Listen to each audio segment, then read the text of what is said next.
ఓం నమో వెంకటేశాయ. సద్బుద్ధి శరణలభ్య దుష్కర్మ కృపణ దూరా గోవింద గోవింద. పరమ పవిత్రమైనటువంటి తిరుమల క్షేత్రంలో అఖిలాండ కోటి బ్రహ్మాండ నాయకుడు శ్రీ వెంకటేశ్వర స్వామి వారి దివ్య సన్నిధిలో మనమందరము శ్రీకృష్ణ పరమాత్మ అనుగ్రహించినటువంటి శ్రీమద్ భగవద్గీత గీతామృతం యొక్క అధ్యయన కార్యక్రమార్థం ఇక్కడ కూర్చుని ఉన్నాము. అందరం ముందుగా ఆచార్యుల వారితో కలిసి గురు ప్రార్థన చేసుకుని, శ్రీనివాస ప్రార్థనను కూడా చేసుకుని, సంకల్పవాక్యాలను, గీతా ప్రార్థనను, శ్రీకృష్ణ ప్రార్థనను, వేదవ్యాస ప్రార్థనను చేసుకుందాం. ఓం నమో వెంకటేశాయ. శ్రీ గురు ప్రార్థన. గురుర్బ్రహ్మా గురుర్విష్ణుః గురుర్దేవో మహేశ్వరః గురుః సాక్షాత్ పరం బ్రహ్మ తస్మై శ్రీ గురవే నమః. శ్రీనివాస ప్రార్థన.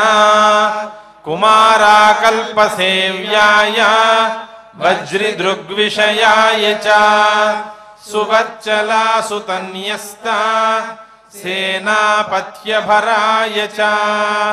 అథ సంకల్పః శ్రీమద్ ఆదివరాహ క్షేత్రే విరాజమానస్య అఖిలాండకోటి బ్రహ్మాండ నాయకస్య శ్రీ పద్మావతి జానేః భగవతః శ్రీ వెంకటేశ్వర స్వామినః దివ్య సన్నిధౌ భగవతః శ్రీకృష్ణ పరమాత్మనః అనుగ్రహేణ అస్మాకం సర్వేషాం శారీరస్య మానసస్య చ బలస్య సిద్ధ్యర్థం సమస్తానాం అసాధ్య వ్యాధీనాం నివారణార్థం సర్వయజ్ఞ ఫలప్రాప్త్యర్థం సర్వాసాం సంపదాం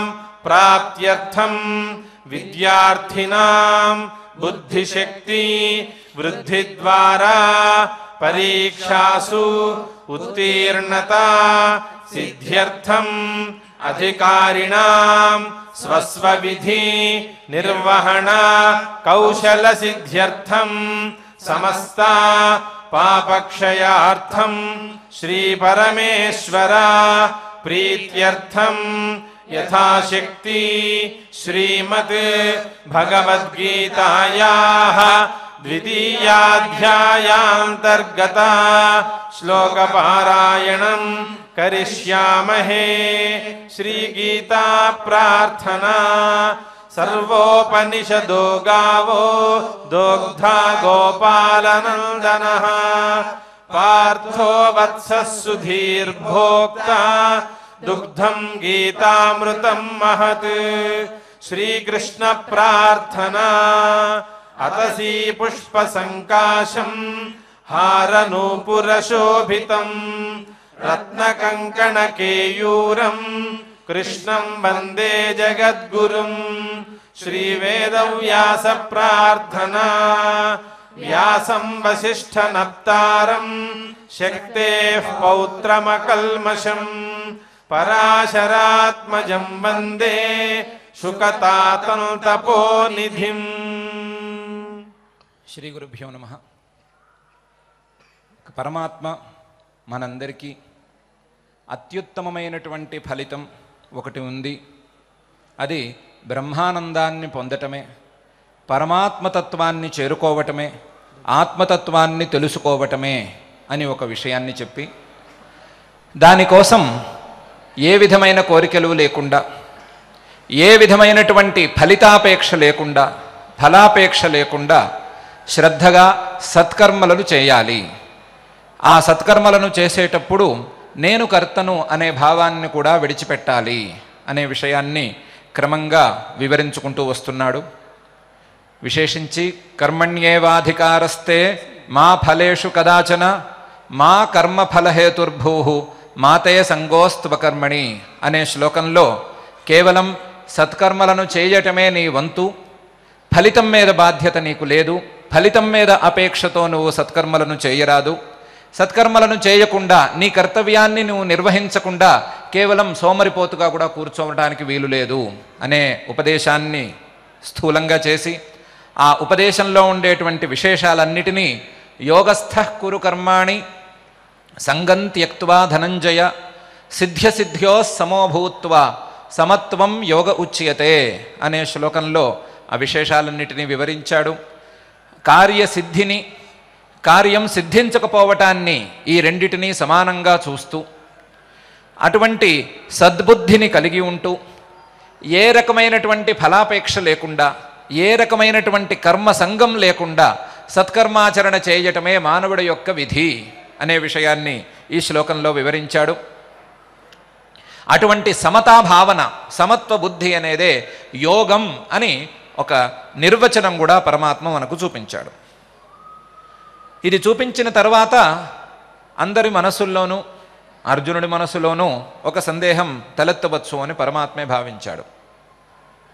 ఇంత గొప్పదైన సత్కర్మాచరణని, ఇంత ప్రధానంగా చెప్తున్నటువంటి సత్కర్మాచరణని కాదని, ఆ సత్కర్మాచరణకు వచ్చేటువంటి ఫలితాన్ని తక్కువగా చూపించి దానికంటే కూడా చాలా పెద్ద ఫలితం ఒకటి ఉంది అని అనటం ఎందుకు, అలా అనుకోవడం ఎందుకు, ఈ విషయంలో స్పష్టత రావటం లేదు అని ఎవరైనా సందేహపడవచ్చు. ఇది కర్మఫలం గొప్పదా లేకపోతే జ్ఞానం యొక్క ఫలితం గొప్పదా అనే సందేహం ఒక్కసారి క్షణమాత్రం తలెత్తవచ్చు. ఆ సందేహాన్ని తీర్చాలి అనే ఉద్దేశ్యంతో పరమాత్మ ఈ కర్మణ్యేవాధికారస్తే అనే శ్లోకానికే యోగస్థః కురు కర్మాణి అనే నిన్నటి శ్లోకానికే వ్యాఖ్యానంగా పై శ్లోకాన్ని ఉపదేశం చేస్తున్నాడు. ఆ పై శ్లోకం దూరేణ హ్యవరం కర్మ బుద్ధియోగాద్ధనంజయ బుద్ధౌ శరణమన్విచ్ఛ కృపణా ఫలహేతవః అని ఉంది. ఓ ధనంజయ, ఓ అర్జునుడా, సత్కర్మాచరణ లేదా కర్మలను చేయటం అనేది ఉత్తమమైన మార్గం అనే విషయం ఉన్నదే.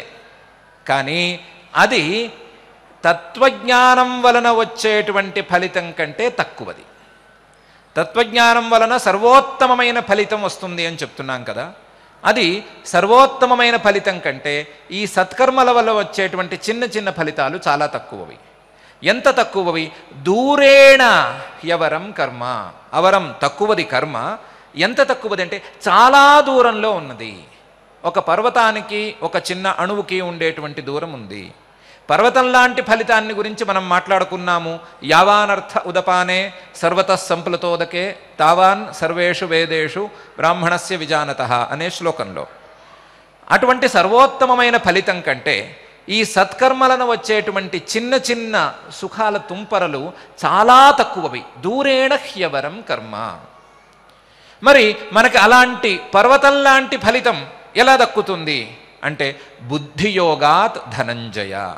అటువంటి ఫలితం మనం తత్వజ్ఞానం వల్ల మాత్రమే పొందగలము. బుద్ధియోగాత్ ధనంజయ. ఆ బుద్ధియోగం కంటే, ఆ తత్వజ్ఞానం కంటే ఈ కర్మ ఫలితం చాలా తక్కువది. చాలా తక్కువది, చాలా చిన్నది. ఒక జలపాతానికి ఒక చిన్న నీటి తుంపరకి ఉండేటువంటి తేడా, ఒక సముద్రానికి నీటి బిందువుకి ఉండేటువంటి తేడా అది. కాబట్టి దూరేణహి అవరం కర్మ బుద్ధియోగాత్ ధనంజయ. ఆ సత్కర్మాచరణ ఎంత గొప్పదైనప్పటికీ తత్వజ్ఞానం కంటే చాలా తక్కువది. అందువల్ల ఏం చేయాలి అంటే బుద్ధౌ శరణం అన్విచ్ఛ. బుద్ధౌ తత్వజ్ఞానం కావాలి అని కోరుకో. ముందు తత్వజ్ఞానమే నాకు శరణం అనే మాటను ప్రత్యేకించి నమ్ము. బుద్ధౌ శరణం అన్విచ్ఛ. ఆ తత్వజ్ఞానాన్నే శరణు వేడు. అట్లా కాదు, నాకు ఫలితాలు కావాలి అని ఎవరైనా అనుకుంటున్నారా? అనుకుంటే ఫలహేతవ. వాళ్ళు ఫలితాన్ని కాంక్షించి, ఫలాన్ని అపేక్షించి సత్కర్మాచరణ చేసేవారు కాబట్టి వాళ్ళు ఫలానికి హేతువులు, ఫలాన్ని కోరుకునేవాళ్ళు. వాళ్ళు కృపణాహ, వాళ్ళు దీనులు. నువ్వు దీనుడుగా మిగిలిపోవద్దు. నువ్వు తత్వజ్ఞానాన్ని పొంది కొండెక్కి జెండా పాతిన వాడిలాగా మిగిలిపో. అంతే తప్ప కిందనే ఉండిపోయి ఇదే చాలు, నాకు ఈ పర్వత సానువే చాలు అనే మాట అనుకోవద్దు. నీటి తుంపర నాకు చాలు, చిన్న నీటి బిందువు నాకు చాలు, సముద్రం అక్కర్లేదు అనే మాట అనుకోవద్దు. బుద్ధౌ శరణమన్విచ్ఛ కృపణా ఫలహేతవ. ఆ ఫలాన్ని కోరే వాళ్ళందరూ దీనంగా ఉన్నారు అనే మాట పరమాత్మ చెప్తున్నాడు. ఇది సందేహం తీర్చడానికి వచ్చిన మాట లేదా కొత్తగా సందేహాన్ని పుట్టించడానికి వచ్చిన మాట అనేది ఓ పెద్ద సందేహం. మళ్ళీ సందేహం తీర్చడానికి పరమాత్మ ఒక మాట చెప్పాడు, కానీ దీనివల్ల మళ్ళీ ఓ పెద్ద సందేహం వచ్చేట్టుంది కదా. ఏమిటి? అసలు సత్కర్మాచరణ అక్కర్లేదు. ఎందుకంటే సత్కర్మాచరణ కంటే పెద్ద ఫలితం ఉంది కదా, ఆ ఫలితం కోసం వెళ్తాం, మాకు ఈ కర్మాచరణలో వదిలేస్తాం. కాదు, కర్మాచరణ కావాలి అంటారా, మేము ఇదే పట్టు కూర్చుంటాం, మాకు అది అక్కర్లేదు. మరి అలాంటి వాళ్ళని ఏం చెయ్యాలి? ఈ సత్కర్మాచరణతో మాకు ఆ పెద్ద ఫలితం ఎందుకు దక్కాలి? ఎలా దక్కుతుంది? దక్కే అవకాశమే లేదు కదా. అదేమో జ్ఞానం వలన రావాలి, సత్కర్మాచరణకి చిన్న చిన్న ఫలితాలు అంటున్నారు. మరి దీన్ని చూపిస్తారు, సత్కర్మాచరణ చేయాలంటారు, కర్మణ్యేవాధికారస్తే అంటారు, యోగస్థః కురు కర్మాణి అంటారు ఒకవైపు నుంచి, ఇంకోవైపు నుంచి ఏమో బుద్ధౌ శరణమన్విచ్ఛ అంటారు. ఇదేమిటండి అని మళ్ళీ సందేహాలు. నిజం చెప్పాలంటే పరమాత్మకి ఇది కత్తి మీద సాము లాంటిది. నిరంతరం సందేహాల్లో మునిగిపోయి ఉండేటువంటి మానవులకి ఏం చెప్పినా సరే సందేహానికి చెప్పేవాడిని కూడా లాక్కెళ్ళగలిగిన సామర్థ్యం ఉన్న మానవులకి ఉపదేశం చేయటం అనేది నిజంగా కత్తి మీద సామే. పరమాత్మ కాబట్టి తట్టుకుంటున్నాడు, మిగతా వాళ్ళు ఎవరూ తట్టుకోలేకపోయేవాళ్ళు. ఈ సందేహాలకు కూడా పరమాత్మ ఇదే శ్లోకంలో సమాధానం చెప్తున్నాడు. నువ్వు అలాంటి సందేహాలకు లోను కావద్దు. నేను చెప్పిన మెట్లు ఎప్పటికీ మర్చిపోవద్దు. నేను చెప్పింది చివరి మెట్టు. ఏమిటి? తత్వజ్ఞానం వలన పరిపూర్ణమైన ఫలితం కలుగుతుంది అనేది చివరి మెట్టు. బుద్ధౌ శరణమన్విచ్ఛ అనేది ఆ విషయంలో సరి అయినదే. కానీ చివరి మెట్టు కంటే ఎగురుతారా ఎవరైనా? మొదటి అంతస్తు ఎక్కాలండి. మొదటి అంతస్తు ఎక్కాలంటే ఎగిరి ఎక్కుతారా ఎవరైనా? మెట్ల మీద నుంచే ఎక్కాలి కదా, లేదా తాడు పట్టుకునైనా పాకాలి కదా. ఏం చేసినా సరే ఒక క్రమంగా వెళ్ళవలసిందే కదా. మెట్లు ఎక్కటం అంటే మెట్లు వేసి చూపిస్తున్నాను కదా. మొదటి మెట్టు ఏమిటి? సత్కర్మాచరణ చేయటం. రెండో మెట్టు ఏమిటి అంటే సమతాభావనతో ఏ రకమైనటువంటి ఫలాపేక్ష లేకుండా శ్రద్ధగా సత్కర్మాచరణ చేయటం అని మెట్లు నేను వేసి చూపిస్తుంటే ఇది చేయాలా అది చేయాలా అని అడుగుతావేమిటి అన్నట్లుగా పరమాత్మ ఏం చెప్తున్నాడంటే, దూరేణ హ్యవరం కర్మ. నువ్వు మొదటి మెట్లోనే ఉన్నావు. నీ సత్కర్మాచరణ లేదా మరొకటి మొదటి మెట్టే. అక్కడి నుంచి చాలా మెట్లున్నాయి. ఎన్ని మెట్లున్నాయి? తిరుమల కొండ ఎక్కడానికి ఉన్నన్ని మెట్లున్నాయి. క్రమంగా ఎక్కాలి, ఒక్కొక్కటి ఎక్కాలి. కాబట్టి దూరేణహి అవరం కర్మ. కర్మ చాలా దూరంగా ఉంది. దాన్ని ఏం చేసుకోవాలి? రెండో మెట్టు ఎక్కాలంటే బుద్ధియోగాత్. రెండవ మెట్టుగా పరమాత్మ చెప్పినటువంటి సమత్వ భావనను దానికి కలుపుకోవాలి.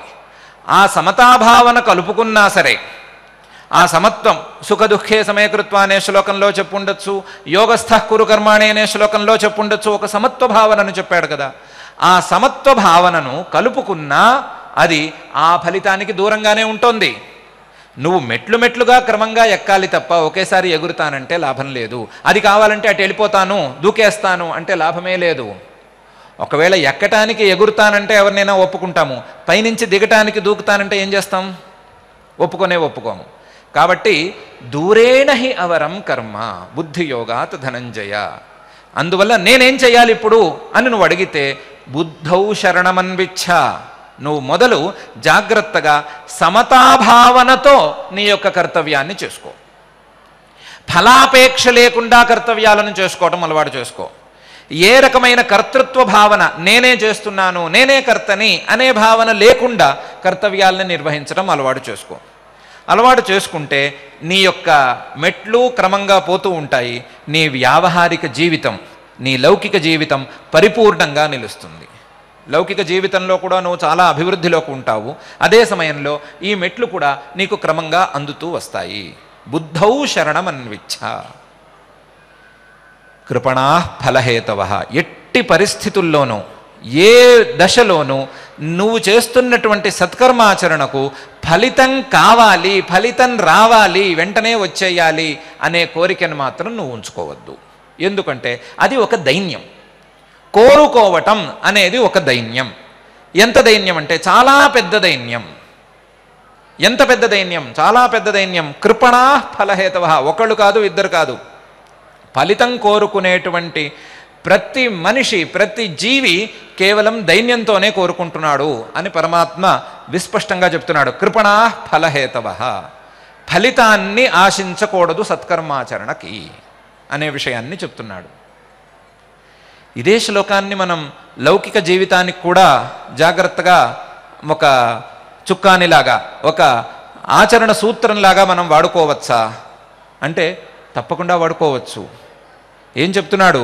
దూరేణ హ్యవరం కర్మ బుద్ధియోగాత్ ధనంజయ. నీ సద్బుద్ధితో చేసేటువంటి ఏ కర్మైనా సరే, సద్బుద్ధితో చేసేటువంటి ఏ కర్మైనా సరే మిగతా కర్మలకి చాలా దూరంగానే ఉంటుంది. బుద్ధియోగంతో చేసేటువంటి కర్మ కేవలం ఏదో చేయాలి అని పూర్తి చేసేటువంటి కర్మ, సద్బుద్ధితో ఈశ్వరారాధన బుద్ధితో లేదా ఈశ్వరార్పణ బుద్ధితో లేదా దైవ చింతనతో చేసేటువంటి ప్రతి కర్మ సాధారణ కర్మ కంటే చాలా దూరంలో ఉంది. చాలా రెండిటికి అంతరం పెద్దదిగా ఉంది, రెండిటి యొక్క అంతరం చాలా పెద్దది. అందువల్ల నువ్వేం చేయాలి? బుద్ధౌ శరణం అన్విచ్ఛ. నువ్వు చేస్తున్నటువంటి కర్తవ్యం ఏదో నువ్వు చేస్తున్నావు కదా, దానికి సద్బుద్ధిని కూడా క్రమంగా జోడించుకుంటూ వెళ్ళు. సద్బుద్ధిని క్రమంగా జోడించుకుంటూ వెళ్ళు. ఏ సద్బుద్ధిని జోడించుకుంటూ వాళ్ళ కర్తవ్యాలను నిర్వహించే వాళ్ళు లేరా? ఎంతమంది బస్ డ్రైవర్లను చూడండి, వాళ్ళు మొదలు పెట్టేటప్పుడు ఆ స్టీరింగ్కి ఒకసారి దండం పెట్టుకునే వాళ్ళు ఎంతమందిని చూస్తాం మనం. వాడు కార్ డ్రైవర్ అవ్వచ్చు, జీప్ డ్రైవర్ అవ్వచ్చు, బస్ డ్రైవర్ అవ్వచ్చు, చాలామంది దానికి దండం పెట్టుకుంటున్నారు. ఎందుకు పెట్టుకుంటున్నారు? వాళ్ళు అడిగితే చెప్పే సమాధానం చాలా చిన్నది, ఇది నాకు అన్నం పెడుతోందండి అని. కానీ వాళ్ళు నమస్కారం పెట్టుకుంటున్నారంటే వాళ్ళకి ఏదో దైవ బుద్ధి ఉంది కదా. నమస్కారం అనేది ఎప్పుడు పెడతాం మనం? నమస్కారం అనేది ఎవరికి పెడతాం? మొహమాటం కొద్దీ పెట్టే వ్యావహారిక నమస్కారం తీసేయండి, శ్రద్ధగా పెట్టే నమస్కారం ఎప్పుడు పెడతాం మనం? అంటే మనకంటే ఎదుటి వ్యక్తో లేదా ఎదుటి వస్తువో గొప్పది అనుకుంటే పెడతాం.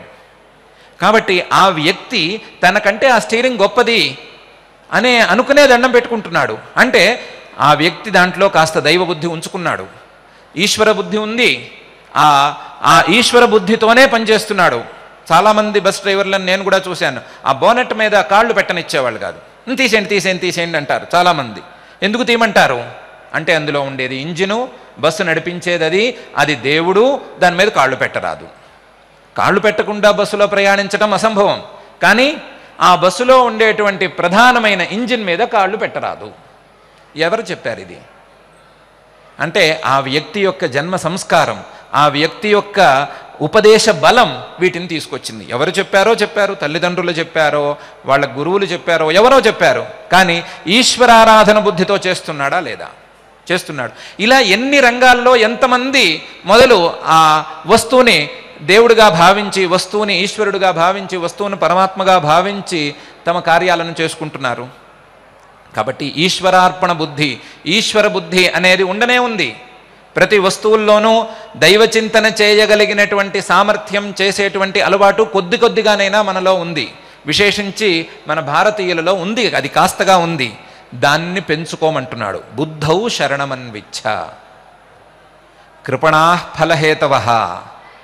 దీన్ని కొంచెం మనం డైల్యూట్ చేసుకుంటే నీ వృత్తి జీవితంలో కానీ నీ యొక్క సాధారణ క్రియలకు కానీ ఏ ఫలితం రావాలో, ఏ ఫలితాన్ని నిర్దేశించి ఉన్నారో ఆ ఫలితం కంటే ఎక్కువ ఫలితాన్ని ఆశించవద్దు. నేను నా మాటలో స్పష్టంగా తీసుకురాలేదేమో అనిపిస్తోంది, అనటానికి మాత్రం మొహమాటంగా ఉంది. మనం దక్కించుకోవలసిన, మనం పొందవలసిన ఫలితం కంటే ఎక్కువ ఫలితం అంటే అర్థం ఏంటి? మనం పొందవలసిన ఫలితం కంటే ఎక్కువ ఫలితం అంటే దాన్ని తెలుగులో లంచం అంటారేమో. ఆ లంచాల జోలికి వెళ్ళొద్దు. లంచం అడగటం, లంచం అడుక్కోవటం అంటే కోపం వస్తుందేమో ఎవరికైనా. లంచం అడగటం అంటే అది దైన్యం. కృపణా ఫలహేతవ. వాళ్ళకి నిర్దేశించినటువంటి ఫలితం కంటే, వాళ్ళకు ఉన్నటువంటి జీతం కంటే, వాళ్ళకు రావలసిన లాభాల కంటే అక్రమంగా, అతిరిక్తంగా, ఎక్కువగా, అనవసరంగా కోరే ప్రతి వాళ్ళు కృపణాహ కిందే వస్తారు. అనవసరంగా రాకూడని టీఏడిఎల్ని క్లెయిమ్ చేసేవాళ్ళు కావచ్చు, లేదా ఫలానా పనిని చేయాలంటే నాకు ఇంత ఇవ్వవలసిందే అనేవాళ్ళు కావచ్చు. న్యాయంగా కాకుండా, న్యాయంగా వారి కర్మాచరణకి రావాల్సిన వేతనం కాకుండా ఎక్కువగా ఆశించేవారు కావచ్చు. వీళ్ళందరూ కృపణాహ కిందే వస్తారు. నేను చెప్తుంటే ఎవరికైనా కోపం రావచ్చు, పరమాత్మ అంటున్నాడు కాబట్టి ఎవరికి కోపం రాదు. మరి తండ్రి చెప్తుంటే ప్రతి వాళ్ళు వినాలి కదా, బుద్ధి చెప్తున్న తండ్రి వాక్యాలని ప్రతి వాళ్ళు వినవలసిందే కదా. కాబట్టి పరమాత్మ మనందరికీ తండ్రి, ఆయన తండ్రిగా ఒక మంచి మాట చెప్తున్నాడు అనే బుద్ధితో మనకు రావలసిన దానికంటే, మనం స్వీకరించవలసిన దానికంటే, మనకు యోగ్యత ఉన్నదానికంటే కూడా ఎక్కువ ఆశించటం, ఎక్కువ అడగటం అనేది నేరం కాదు, అది దైన్యం. నేరం అంటే శిక్ష ఉంటుంది, దైన్యానికి శిక్ష ఏంటి? నేరం అంటే నేరం చేస్తే ఎవరో మనల్ని శిక్షించుకోవాలి. దైన్యంగా ఉంటే, దయనీయంగా మనం ఏడుస్తూ అడుగుతూ ఉంటే గనక మనల్ని మనం శిక్షించుకున్నట్టు. కాబట్టి మనల్ని మనం శిక్షించుకునేటువంటి దుస్థితి రానే రావద్దు. ఇంకోళ్ళు ఎవరో శిక్షించేటువంటి అవినీతి శిక్షలు వద్దే వద్దు. కేవలం మనకు ఎంత యోగ్యత ఉన్నదో, మనకు ఎంత రాసిపెట్టి ఉన్నదో అంతవరకే తీసుకోవాలి. అంతవరకు వచ్చిన దాంతో మనం తృప్తి పడాలి. అది సహజంగా వచ్చేసేదే కాబట్టి ఒకవేళ అది రాకపోతే, సహజంగా రాకపోతే అడగటమో, సరి అయిన దారులలో దాన్ని సాధించుకోవటమో అనే అంశం తప్ప మిగతా ఏ రకమైనటువంటి దైన్యాలకు పోకూడదు అని పరమాత్మ ఈ శ్లోకంలో మనకు సూచన చేస్తున్నాడు అనే విషయాన్ని కూడా మనం అర్థం చేసుకోవచ్చు. ఎందుకంటే పరమాత్మ కేవలం ఆధ్యాత్మిక పురోగతికి కాకుండా ఉత్తమమైనటువంటి జీవిత సూత్రాలను కూడా, జీవనదారులను కూడా పరమాత్మ మనకు నిర్దేశించబోతున్నాడు అని మనం ప్రారంభంలో అనుకున్నాము. కాబట్టి ఆ దృష్టితో కూడా ఈ విషయాన్ని మనం అనుసరించుకోవచ్చు. అయితే ఇంత ఖచ్చితంగా పరమాత్మ కృపణా ఫలహేతవ అని ఎలా అంటున్నాడు? ఫలాన్ని కోరేవాళ్ళు, ఫలాన్ని అడిగేవాళ్ళు, ఫలాన్ని కాంక్షించేవాళ్ళు, ఒక సత్కర్మాచరణ చేసుకుని లేదా ఏదో ఒక పనికి ఫలితం రావాలి అని అనుకునే వాళ్ళందరూ దైన్యంతో ఉన్నారు అని పరమాత్మ ఎంత స్థిరంగా చెప్పగలుగుతున్నాడు, ఇంత స్థిరంగా ఎలా చెప్పగలుగుతున్నాడు అనేది ఒక ప్రశ్న. దానికి సమాధానం రావాలంటే ఒక ఉదాహరణ చూసుకోవాలి. ఒక ఊళ్ళో పెద్ద ధనికుడు ఒక ఆయన ఉండేవాడు. చాలా ధనం ఉన్నది ఆయన దగ్గర. ఆయనకి ఒక్కడే కొడుకు. ఆ ఒక్కడే కొడుకు తనలాగానే చక్కగా సంపాదన మార్గంలో ఉండి చక్కగా భోగభాగ్యాలను అనుభవించాలి అని ఆయన చాలా ఆశపడ్డాడు. కానీ ఎందుకో ఆ పిల్లవాడికి పని చేయటం అలవాటు కాలేదు. పని చేయటం అనే అలవాటు కాలేదు. కొద్దిగా దుర్వ్యసనాలు కూడా వస్తూ ఉన్నాయి. సహజంగా ధనికులకున్న ప్రధానమైన భయం నా తర్వాత ఈ ధనం ఏమైపోతుంది అనే కదా. కాబట్టి ఆ భయంతో ఒకవేళ నేను ఇలాగే ఈ ధనాన్ని ఇచ్చేస్తే, పిల్లవాడికి ఇచ్చేస్తే వాడు పాడు చేసేస్తాడు, కాబట్టి సరి అయిన దారిలో అందాలి అని ఆ ధనికుడు అనుకున్నాడు. అనుకుని తన దగ్గర ఉండే డబ్బంతా పెట్టి ఒక వజ్రాల మూట కొన్నాడు. కొంత బంగారం సంపాదించి పెట్టుకున్నాడు. విలువైన వస్తువులన్నీ ఒక మూటగా తయారు చేశాడు. ఆ మూట మొత్తం ఒక లంకె బిందెలో పెట్టాడు. లంకె బిందెని 2 కావాలేమో, 2 వద్దులేండి, ఒక బిందె చాలు. ఒక బిందెలో పెట్టాడు. పెట్టి తోటలో దాన్ని పాతి పెట్టేశాడు. వాడుకోవడానికి కావాల్సిన డబ్బేదో ఉంది, దాన్ని వాడుతూ ఉన్నాడు.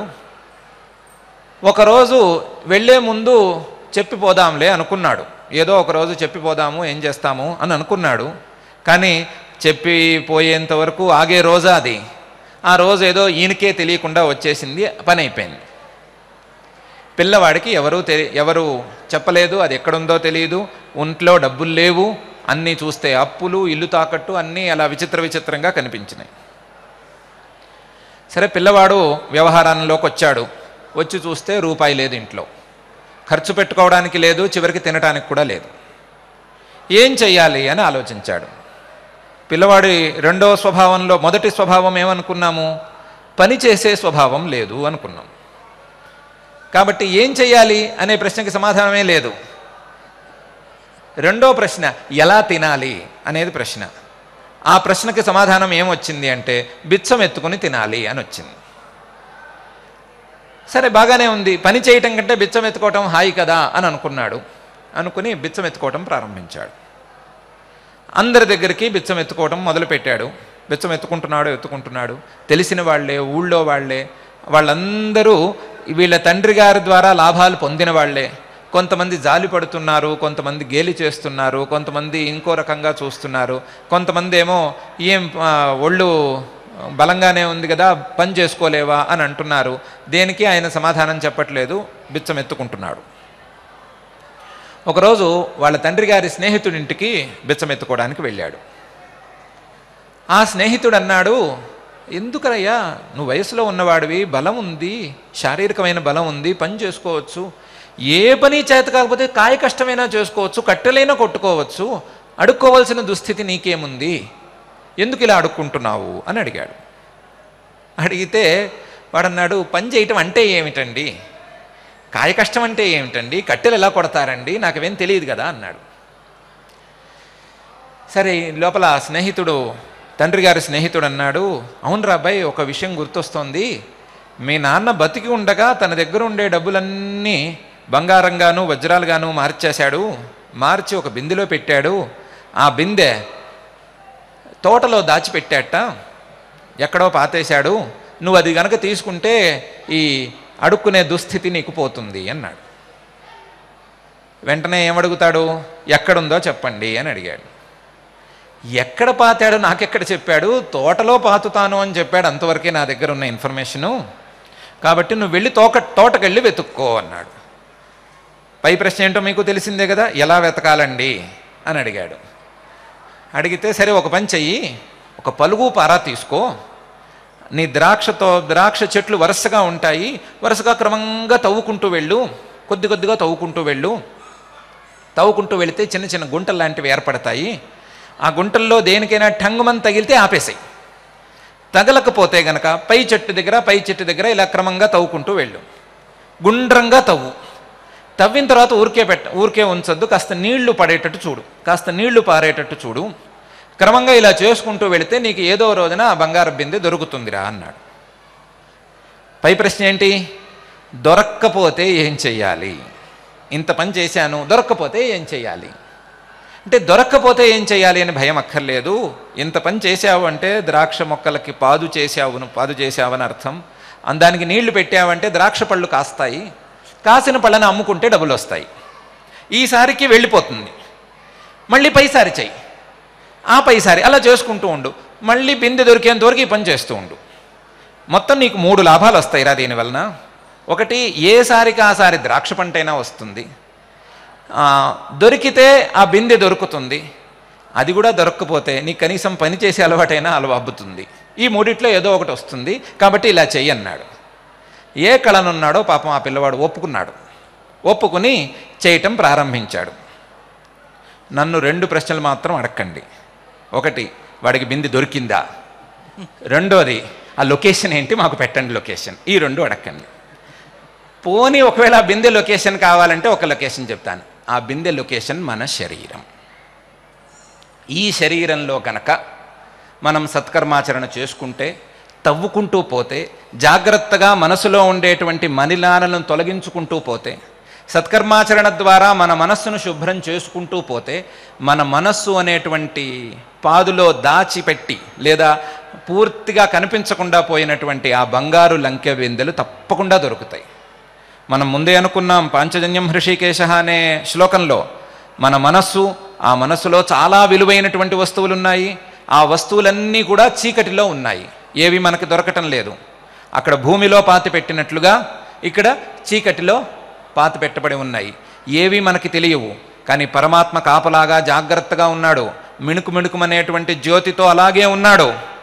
మనం జాగ్రత్తగా ఈ శరీరంతో పనులు చేసుకుని సత్కర్మాచరణ చేసుకుని, ఆ సత్కర్మాచరణ ద్వారా లోపల ఉండేటువంటి పరమాత్మను పొందితే, ఆ పరమాత్మను గనక ప్రకాశింపజేస్తే, ఆ పరమాత్మను చక్కగా తెలుసుకుంటే, ఆ పరమాత్మను వెలగనిస్తే, మనకు కావలసినటువంటి అన్ని సంపదలు, సమస్త సౌభాగ్యాలు, సమస్త సుఖాలు తప్పకుండా అందుతాయి అనే విషయాన్ని ఉదాహరణే కాకుండా ఈ శ్లోకం కూడా చెప్తోంది.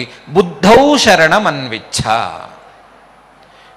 శరణమన్విచ్ఛ, తత్వజ్ఞానం కావాలి అని మొదలు నమ్ము, అదే మనకు ముఖ్యమైనది అని నమ్ము.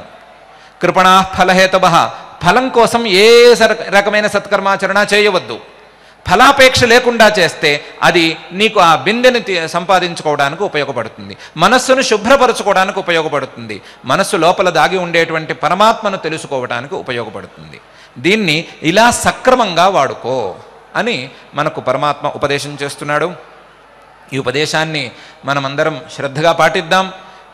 సాధ్యమైనంత తక్కువ స్థాయిలోనైనా సరే, సాధ్యమైనంత తక్కువ స్థాయిలో మనం మన కోరికలను తగ్గించుకుని నిష్కామంగా, కోరికలను తగ్గించుకోవటమే నిష్కామత అని ఇప్పటికీ నమ్ముదాం. నిష్కామంగా సత్కర్మాచరణ చేయటం, ఆ సత్కర్మాచరణకు ఫలితాన్ని పరమేశ్వరుడు తప్పకుండా ఇస్తాడు అని విశ్వాసంతో ఉండటం, పరమేశ్వరుణ్ణి సంపాదించుకోవటమే, ఆత్మతత్వజ్ఞానాన్ని సంపాదించుకోవటమే మన కర్తవ్యం అనే విషయాన్ని నమ్మటం, ఇట్లాంటి సత్కర్మాచరణలు మనం కూడా చేసుకుందాం.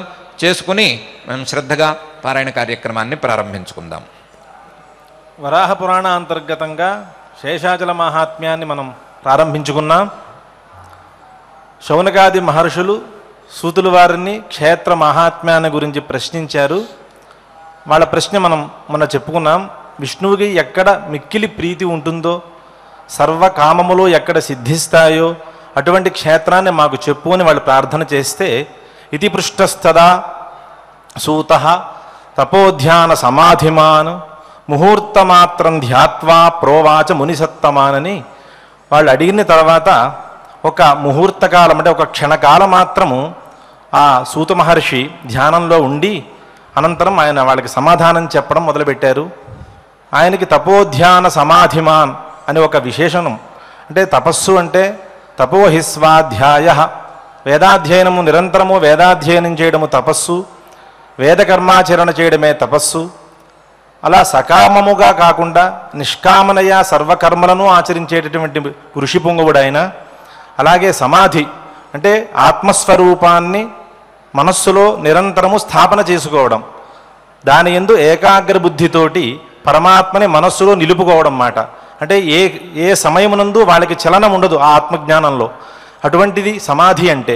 అటువంటి సమాధి స్వరూపుడై ఉండి ముహూర్తకాలం అంటే ఒక క్షణకాలం ఆయన ఈ వృత్తాంతాన్ని మొత్తం అంతా కూడా ధ్యానం చేసి ఆ ఋషులకి చెప్పాడు ఆయన.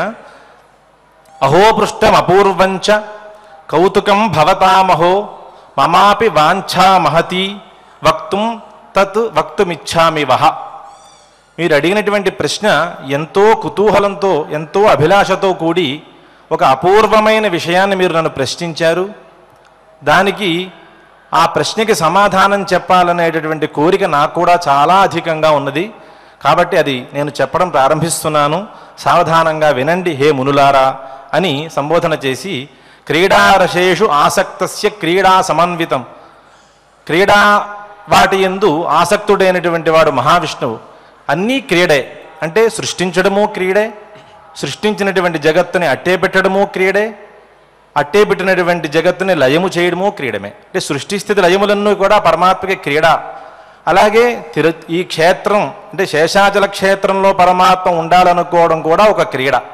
కాబట్టి అటువంటి క్రీడతో కూడినటువంటిది, తస్య పరమాత్మ యొక్క వివిధములైనటువంటి చరిత్రలతో కూడినది, సర్వసిద్ధి అంటే సర్వకర్మములను సర్వకామములను నెరవేర్చేది, మనం తలంచినటువంటి అన్ని కోరికలను నెరవేర్చేది, సర్వైశ్వర్యకరం అంటే సర్వ విధములైనటువంటి ఐశ్వర్యాన్ని ఇచ్చేది, నృణాం సర్వాశ్చర్యప్రదం శుభం మనుష్యులకు ఎంతో ఒక ఆశ్చర్యాన్ని కలుగజేసేటటువంటిది ఈ శేషాచల మహాత్మ్యం.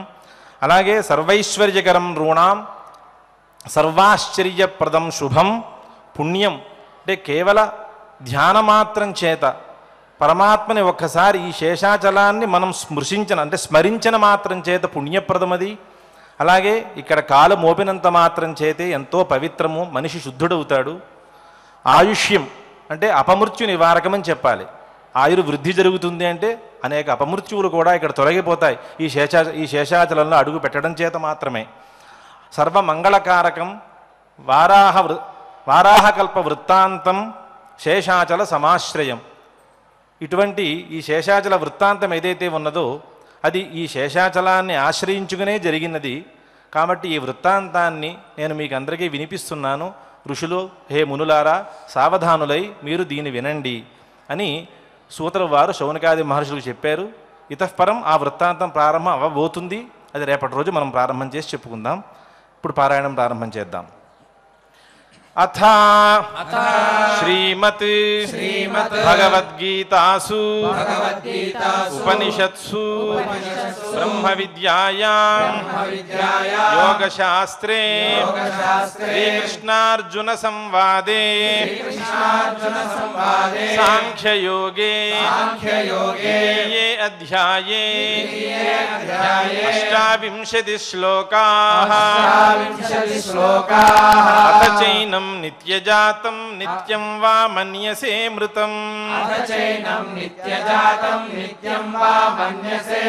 తథాపి త్వం మహాబాహో నైవం శోచితుమర్హసి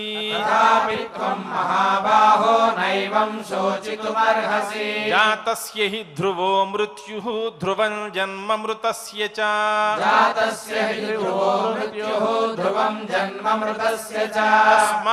తస్మాదపరిహార్యేర్థే నత్వం శోచితుమర్హసి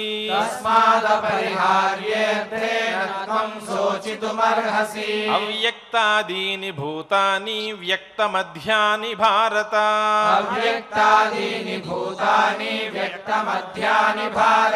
అవ్యక్త నిధనాన్యేవ తత్ర కా పరిదేవనా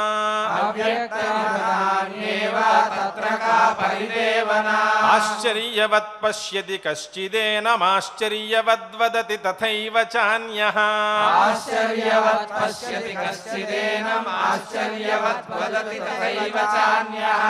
ఆశ్చర్యవచ్చైనమన్యః శృణోతి శ్రుత్వాప్యేనం వేద న చైవ కశ్చిత్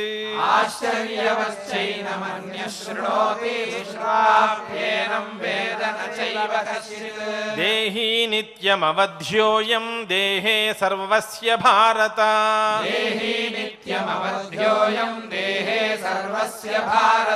తస్మాత్ సర్వాణి భూతాని నత్వం శోచితుమర్హసి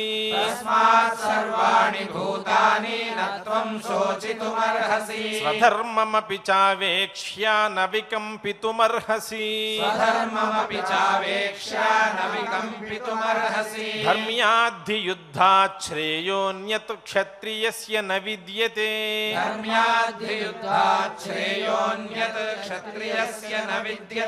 యదృచ్ఛయా చోపపన్నం స్వర్గద్వారమపావృతం సుఖినః క్షత్రియాః పార్థ లభంతే యుద్ధమీదృశం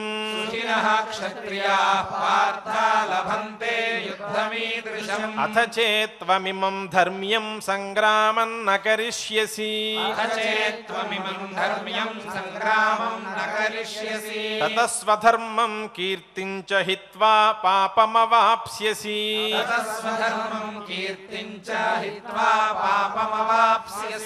అకీర్తిం చాపి భూతాని కథయిష్యంతి తే వ్యయాం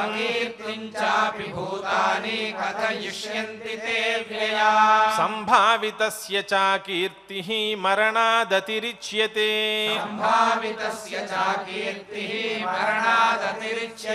భయాద్రణాదుపరతం మంస్యంతే త్వాం మహారథాః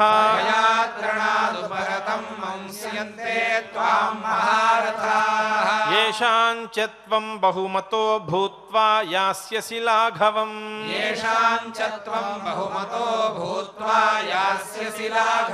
अवाच्यवादांश्च बहून् वदिष्यन्ति तवाहिताः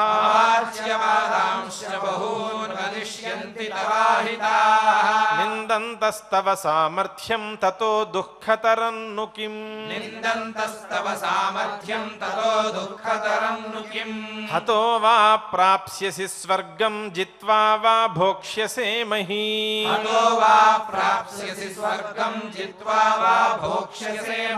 तस्मादुत्तिष्ठ कौन्तेय युद्धाय कृतनिश्चयः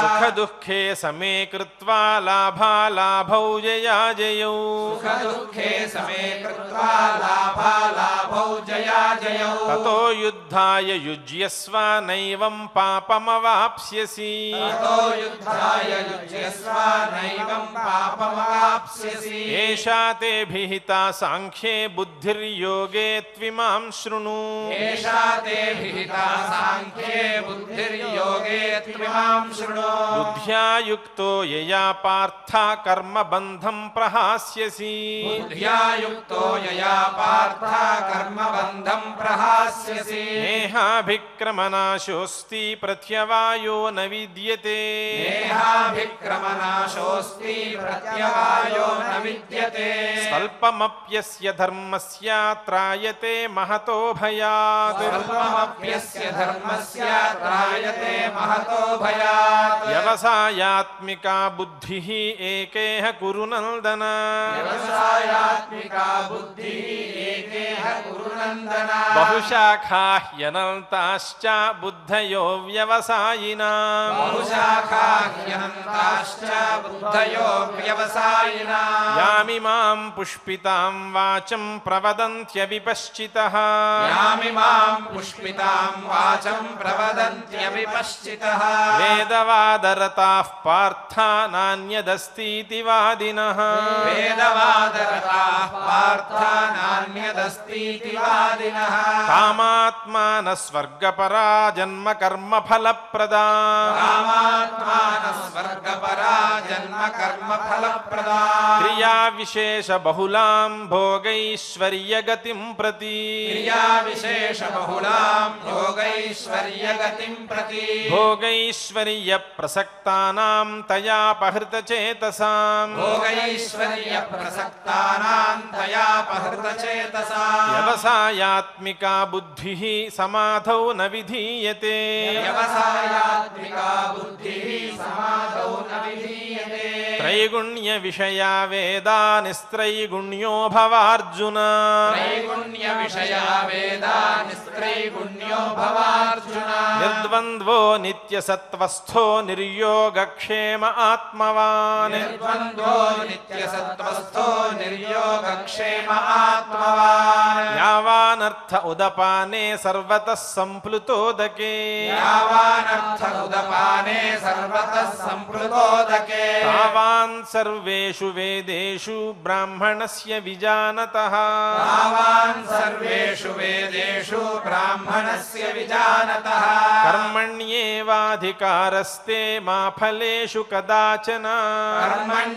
कर्मण्येवाधिकारस्ते मा फलेषु कदाचन मा कर्मफलहेतुर्भूः मा ते सङ्गोऽस्त्वकर्मणि मा कर्मफलहेतुर्भूः मा ते सङ्गोऽस्त्वकर्मणि योगस्थः कुरु कर्माणि सङ्गं त्यक्त्वा धनञ्जय योगस्थः कुरु कर्माणि सङ्गं त्यक्त्वा धनञ्जय सिद्ध्यसिद्ध्योः समो भूत्वा समत्वं योग उच्यते सिद्ध्यसिद्ध्योः समो भूत्वा समत्वं योग उच्यते दूरेण ह्यवरं कर्म बुद्धियोगात् धनञ्जय दूरेण ह्यवरं कर्म बुद्धियोगात् धनञ्जय बुद्धौ शरणमन्विच्छा कृपणाः फलहेतवः बुद्धौ शरणमन्विच्छा कृपणाः फलहेतवः बुद्धियुक्तो जहातीह उभे सुकृतदुष्कृते बुद्धियुक्तो जहातीह उभे सुकृतदुष्कृते तस्माद्योगाय युज्यस्व योगः कर्मसु कौशलम् तस्माद्योगाय युज्यस्व योगः कर्मसु कौशलम् कर्मजं बुद्धियुक्ता हि फलं त्यक्त्वा मनीषिणः कर्मजं बुद्धियुक्ता हि फलं त्यक्त्वा मनीषिणः जन्मबन्धविनिर्मुक्ताः पदं गच्छन्त्यनामयम् जन्मबन्धविनिर्मुक्ताः पदं गच्छन्त्यनामयम् यदा ते मोहकलिलं बुद्धिर् బుద్ధిర్వ్యతితరిష్యతి యదా తే మోహకలిలం బుద్ధిర్వ్యతితరిష్యతి తదా గంతాసి నిర్వేదం శ్రోతవ్యస్య శ్రుతస్య చ తదా గంతాసి నిర్వేదం శ్రోతవ్యస్య శ్రుతస్య చ శృతి విప్రతిపన్నా తే యదా స్థాస్యతి నిశ్చలా శృతి విప్రతిపన్నా తే యదా స్థాస్యతి నిశ్చలా సమాధావచలా బుద్ధిః తదా యోగమవాప్స్యసి సమాధావచలా బుద్ధిః తదా యోగమవాప్స్యసి ఇతి శ్రీమద్భగవద్గీతాసు శ్రీమద్భగవద్గీతాసు ఉపనిషత్సు ఉపనిషత్సు బ్రహ్మవిద్యాయాం యోగశాస్త్రే శ్రీకృష్ణార్జున సంవాదే శ్రీకృష్ణార్జున సంవాదే సాంఖ్యయోగే ద్వితీయే అధ్యాయే అష్టావింశతి శ్లోకాః ఇంతవరకు మనం శ్రద్ధగా శ్రీమద్ భగవద్గీత యొక్క ద్వితీయాధ్యాయంలోని శ్లోకాలను పారాయణం చేసుకున్నాం. ఇప్పుడు సంకీర్తన కార్యక్రమాన్ని చేసుకుందాం. తిరుమల తిరుపతి దేవస్థానం అన్నమాచార్య ప్రాజెక్టు కళాకారులు శ్రీమాన్ ఉదయ్ భాస్కర్ గారు మరియు బృందం సభ్యులు కార్యక్రమానికి విచ్చేసి ఉన్నారు. వారితో కలిసి సంకీర్తనం చేసుకుందాం. నామ సంకీర్తనం కూడా చేసుకుందాం.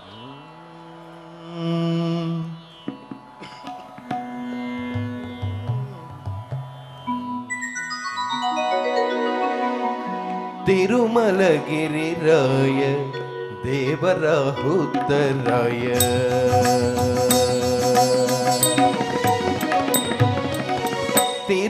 తిరుమలగిరిరాయ దేవరాహుత్తరాయ సురత భిన్నానరాయ సుగుణ కోణేటిరాయ తిరుమలగిరిరాయ దేవరాహుత్తరాయ సురత భిన్నానరాయ సుగుణ కోణేటిరాయ తిరుమలగిరిరాయ దేవరాహుత్తరాయ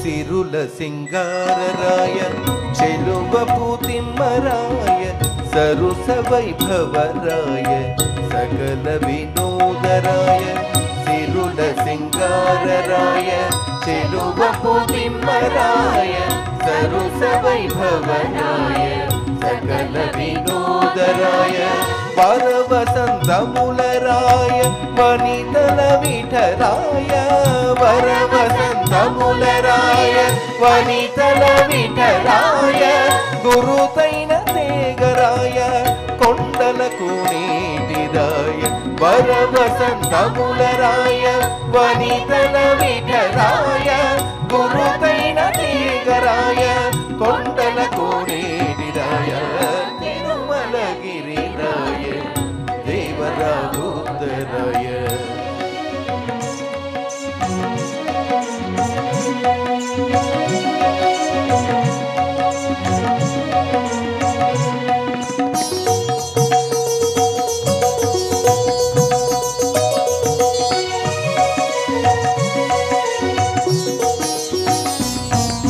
కొల్లెతల బుద్దండరాయ గోపాలకృష్ణరాయ చల్లు వెద జానరాయ చల్ల పరిమళరాయ కొల్లెతల బుద్దండరాయ గోపాలకృష్ణరాయ చల్లు వెద జానరాయ చల్ల పరిమళరాయ చెల్లుబడి ధర్మరాయ చెప్పరాని వలరాయ చెల్లుబడి ధర్మరాయ చెప్పరాని వలరాయ కొల్లలైన భోగరాయ కొండలకు నీటిరాయ చెల్లుబడి ధర్మరాయ చెప్పరాని వలరాయ కొల్లలైన భోగరాయ కొండలకు నీటిరాయ తిరుమలగిరిరాయ దేవరాహుత్తరాయ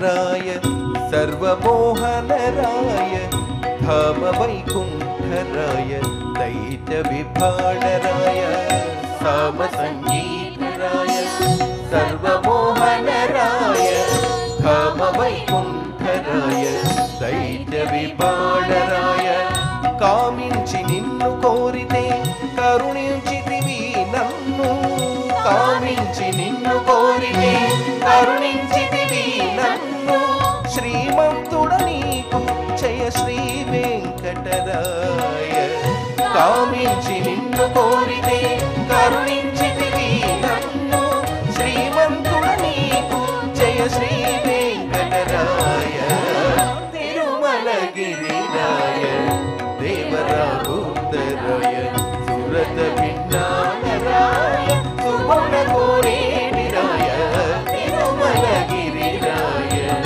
దేవరాహుతరాయ సురత భిన్నానరాయ సుగుణ కోరేటిరాయ తిరుమలగిరిరాయ దేవరాహుతరాయ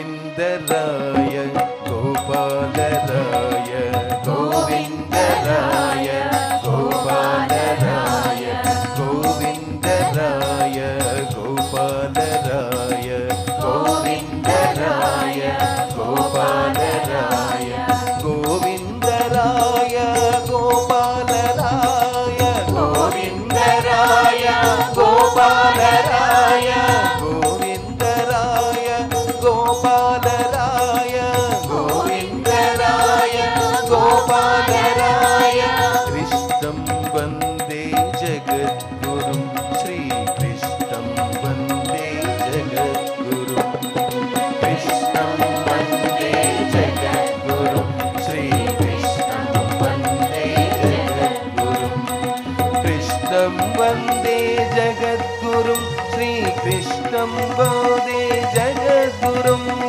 కృష్ణం వందే జగద్గురుం శ్రీకృష్ణం వందే జగద్గురుం కృష్ణం వందే జగద్గురుం శ్రీకృష్ణం వందే జగద్గురుం కృష్ణం వందే జగద్గురుం శ్రీకృష్ణం వందే జగద్గురుం శ్రీకృష్ణం వందే జగద్గురుం శ్రీకృష్ణం వందే జగద్గురుం శ్రీకృష్ణం వందే జగద్గురుం. ఇప్పుడు ఆచార్యుల వారితో కలిసి మంగళ శ్లోకాలతో ఈ కార్యక్రమాన్ని పూర్తి చేసుకుందాం. యత్ర యోగేశ్వర కృష్ణో యత్ర పార్థో ధనుర్ధరః తత్ర శ్రీర్విజయో భూతిః ధ్రువా నీతిర్మతిర్మమ అథ క్షమా ప్రార్థనా యదక్షరపదభ్రష్టం మాత్రాహీనం చ యద్భవేత్ తత్సర్వం క్షమ్యతాం దేవ నారాయణ నమోऽस्तुते. అథ భగవత్ సమర్పణం కాయేన వాచా మనసేంద్రియైర్వా బుద్ధ్యాత్మనా వా ప్రకృతే స్వభావాత్ కరోమి యద్యత్ సకలం పరస్మై నారాయణాయేతి సమర్పయామి. అథ లోకక్షేమ ప్రార్థనా సర్వే భవంతు సుఖినః సర్వే సంతు నిరామయాః సర్వే భద్రాణి పశ్యంతు మా కశ్చిద్ దుఃఖభాగ్ భవేత్.